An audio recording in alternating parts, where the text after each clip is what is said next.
اور یہ ساری صورتحال ہے، اس کے اوپر ہم بات کریں گے۔ ہمارے ساتھ موجود ہیں بریگیڈیئر ریٹائرڈ مسعود خان صاحب۔ بہت شکریہ مسعود خان صاحب اپنا قیمتی وقت دینے کے لیے۔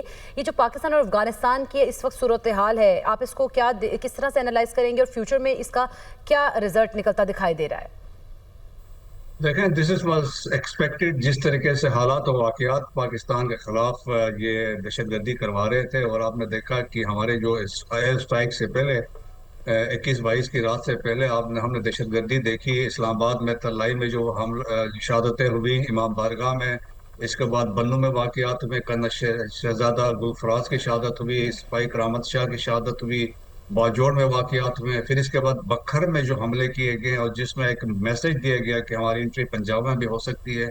اس میں یہ تھا کہ اٹ واز ناٹ اونلی فطر الخوارج، اٹ واز فیسیلیٹیشن ہو رہی تھی، سپورٹ تھی، it was the connivance of Afghan Taliban regime, جس طریقے سے انہوں نے فیسیلیٹیشن کر رہے تھے۔ تو دیٹ واز، پھر اس کے بعد ہم نے دیکھا کہ انپرووکڈ فائرنگ جو ہمارے پوسٹوں پہ کی گئی، چترال سے لے کے ہمارے باجوڑ کے ایریا میں، محمد کے ایریا میں، دین نارتھ وزیرستان، ساؤتھ وزیرستان میں ہم نے دیکھا۔ تو اس میں پاکستان پھر دیکھیں کہ ہم ایک اسٹریٹجک کنسٹرینٹ کا ہم مظاہرہ کر رہے تھے، ریسٹرینٹ کا۔ تو اس کے بعد ریکوائرمنٹ تھی کہ ایک سبق سکھانے کا تھا، تو دیٹس وائی پاکستان نے اس کو رسپونڈ کیا ہے، اور ایک آفیشیلی ایک گورنمنٹ آف پاکستان نے ایک آپریشن لانچ کیا ہے، اور بالکل رائٹ فرام آپریشن لانچ کیا۔ مسعود خان صاحب، ہم نے جس طرح سے آپ نے کہا کہ ہم نے ریسٹرین کیا پاکستان کی جانب سے، اور پھر یہ جو ساری صورتحال بنی 3-4 مہینے کے بعد، جبکہ پاکستان کے ساتھ افغانستان کو اپنے تعلقات بحال کرنے کی ضرورت تھی، انہوں نے تیاری کے ساتھ دوبارہ سے حملہ کیا۔ پاکستان نے ریٹیلیٹ تو کرنا تھا۔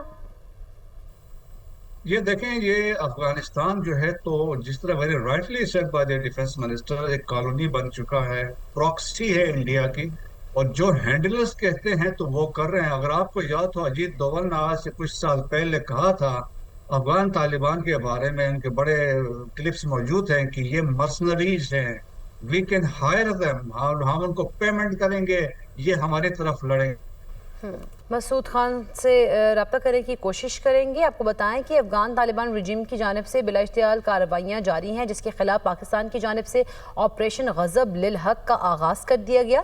وفاقی وزیر اطلاعات عطا تارڑ کے مطابق یہ کہا گیا کہ 133 خارجی اب تک ہلاک ہو چکے ہیں، 200 سے زائد زخمی ہیں۔ افغان طالبان کی 27 پوسٹیں ایسی ہیں جن کو مکمل طور پر تباہ کر دیا گیا، ملیہ میٹ کر دیا گیا ہے، اور پاک فوج نے 9 افغان پوسٹوں پر قبضہ بھی کر لیا ہے۔ مؤثر کارروائی کی گئی ہے جوابی، اور 80 سے زائد ٹینک، آرٹلری گنز اور APCs کو پاک افواج کی جانب سے تباہ کر دیا گیا۔ 2 کور ہیڈ کوارٹرز ہیں جن کو تباہ کیا گیا، 3 بریگیڈ ہیڈ کوارٹرز ہیں، 2 اسلحہ ڈپو ہیں، ان کو بھی تباہ کر دیا گیا ہے۔ خاصا نقصان پہنچایا گیا ہے۔ کابل، پکتی اور قندھار میں فوجی اہداف پر حملوں میں مزید جانی نقصان کا بھی امکان ظاہر کیا جا رہا ہے، اور یہ سچویشن رات سے ہی جاری ہے۔ افغانستان کی جانب سے جارحیت کی گئی، جس کا بھرپور جواب پاکستان کی جانب سے دیا گیا ہے۔